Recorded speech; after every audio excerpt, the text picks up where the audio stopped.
so much more.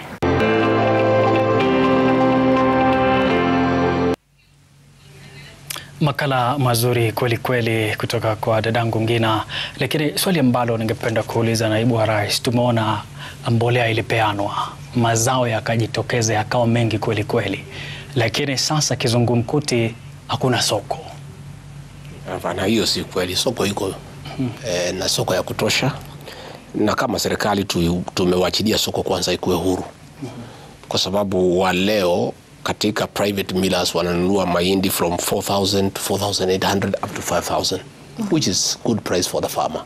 Lakini jana wakati wale wakulima kutoka Trans Nzoia wakizungumza, walisema wao wamevuna kweli, lakini nafasi ya kuuza hakuna. Na vile vile wakati waziri wa kilimo Mithika Linturi aliahidi kwamba naibu wa rais nikueleze kwamba wakati alipozungumza na waziri wa kilimo Mithika Linturi alizungumza kwa kina kabisa akisema kwamba serikali itanunua gunia milioni 1 kutoka kwa wakulima. Hiyo mpango wa kununua gunia milioni 1 mpango huko, lakini tulitaka kwanza soko yenyewe ituambie pahali imefika.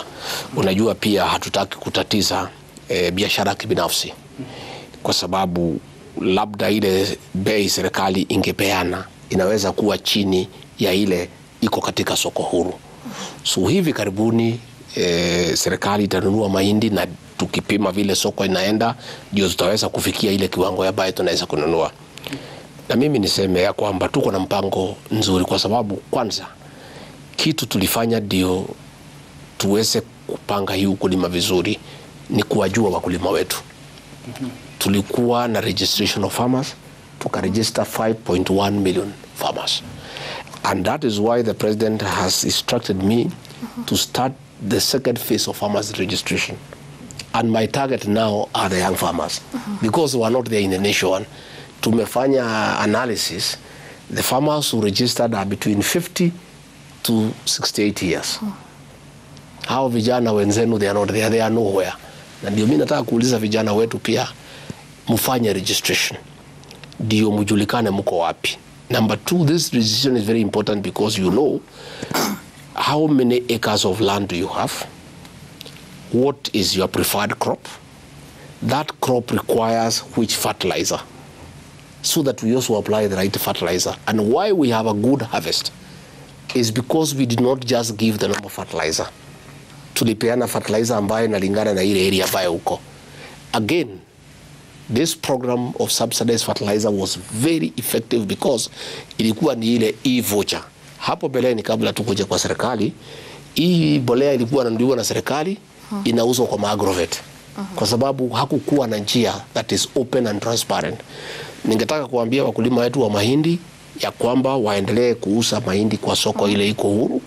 Serikali inaangalia ndio iamue bila kuharibu soko, kwa sababu najua pia tuko na soko huru ya bidhaa katika Jamhuri ya Kenya. Na serikali hawezi enda itoe bei ile ambaye inaweza umiza ile soko huru. Kwa hivyo lazima iangalie inaitwa market forces. Ndio tukiona ya kwamba wakati umefika wa serikali kuingilia na kununua mahindi kupitia National Cereals and Produce Board, hiyo itafanyika na itakuwa ni hivi karibuni. So maybe as we wind up, you're very passionate about the coffee sector, and as of yesterday we still heard you speak about how you're not going to put down the fight on the cartels. Maybe very briefly you can tell us how far we are with that initiative. When things were working for coffee, we had the Coffee Board of Kenya and the KPCU, Kenya Planters Coffee Union. These are the two bodies that were owned by farmers, that were getting coffee from farmers and marketing abroad. And farmers were a happy lot. My father, my late mother included. I went to school myself with the coffee proceeds. All these shopping centers you see in coffee growing areas, they were built with coffee money. All the good houses you see, they were built with coffee money. But when we liberalized this sector, and we killed the Coffee Board of Kenya, and we killed the KPCU, and the private millers and marketers came in, they came and destroyed our coffee subsector. Before the liberalization, Kenya was doing 241,000 metric tons of coffee. After liberalization, because of the farmer getting exploited and getting discouraged and giving up, we have now gone down to 41,000 metric tons. If we leave it that way, in another 5 years, there will be no coffee in Kenya. That is why the president asked me to steer the coffee reforms. And by the way, we are doing very well. What happened is that these reforms started in 2019. There were regulations for 2019. Then the players, the private millers and marketers, who are doing everything. That's why they are called cartels. There were the millers, there were the marketers, and there were buyers. Then they would just connive and give the farmer the price they want. Our market, our coffee is the best in the world, and it fetches very high prices. But these people in between, the drinker of our coffee and the farmer, they take all the money. That is why we have started this reform. So what these people have done, in 2019 when these reforms were brought, they created an artificial crisis like the other one they are trying to create now. They sowed fear to the government abandoned and gave them a window of 1 year. They did not agree to the reforms. They asked for another year. They did not conform. Then the regulations were suspended by Peter Munya, and he brought other reforms that were anti-farmer. When we came in last year, we reinstated the coffee regulations of 2019, which are pro-farmer and which protects the farmer. That is what the cartels are fighting. They are now asking us to give them another 6 months to comply and to conform. I am asking a question. If these reforms were brought in 2019, they have had 4 years to comply. They're asking for 6 months. And why they're asking for 6 months is to continue blackmailing the government, continue blackmailing the farmer. I want to assure the coffee farmers that we are now getting buyers directly. After this standoff between us and the cartels, buyers have started talking to the government from Germany, from America, from China, from Colombia, and I can tell them to hold on a little bit, to be patient. The English say, the darkest hour is just before dawn. Things will be okay.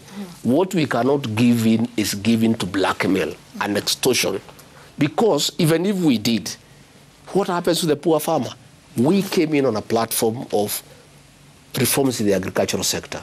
President William Ruto and I promised our farmers in coffee, tea, and milk. And by the way, in the tea industry, all the players agreed to the reforms. I held a conference in Kericho that was very successful.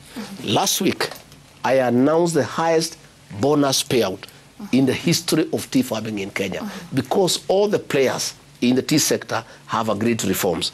In the milk sector, the resistance was not much because the cartels were 1 or 2, so it was quite easy. And right now we are getting good prices for milk from 50 shillings, and we are projecting that going forward we'll come to 60 shillings. The problem is in coffee because the cartels are so entrenched. They have exploited the coffee farmer for the last 40 years, and they are hell-bent to continue exploiting the coffee farmer. But I'm telling them, President William Ruto and I cannot give up. And if they expect us to give up, they are wrong. Shortly, in another 2, 3, 4 weeks, we are going to start having buyers buying coffee directly, and we will get these cartels out of market. Once the first buyer comes and buys directly with a GMR, guaranteed minimum return, we'll sign an agreement, a contract with the farmers that this is the minimum amount of money we shall give you. Once we get the first buyer, and the farmers see that it is possible to get a buyer coming directly, not going through the middlemen, that will be the success of our coffee reforms.